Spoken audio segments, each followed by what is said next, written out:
ටීචර්ගේ බොරු වෙන්නේ නැති බං මං නම් හිතන්නේ. බොරු වෙන්නේ. මොකද්ද පුතා අර ජපාන් බෝම්බ කතාවක් කිව්වේ? නෑ ගුණේ අංකල්. මෙයා ඉතිහාසෙ ටීචර් කිව්වනේ ලංකාවට ඒ කාලේ ජපාන් බෝම්බ දැම්මා කියලා. උඹලගේ ටීචර් දන්නවා අම්මගේ මම ඒ තැන හිටියානේ මා පුතේ. ජපාන්ලු ගහද්දි මම හිටියා. ඕක කොහොම විදිහට නෙමෙයි උනේ. ටීචර්ලා දන්නේ නැහැ. ටීචර්ලා දන්නේ පොත්වල තියෙන දේවල් විතරයි.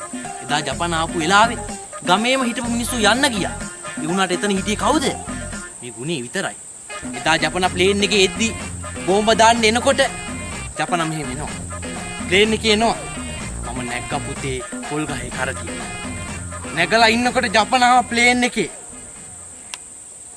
පයිලට් ලං වෙද්දිම එරියා කනට තබක් ගාලා බිම. වැටෙනකොට පයිලට් බුදු අම්මෝ කිව්වා. බුදු අම්මෝ කියේ සිංහලෙන් අංකල්. ජපාන් භාෂාවෙන් කිව්වේ. මම මොකද ජපාන් භාෂාව දන්නේ නැතුනේ. අංකල් ඉස්කෝලේ යන පරක් වෙනවා වෙලාව ගිහිල්ලා මේ කියන්න.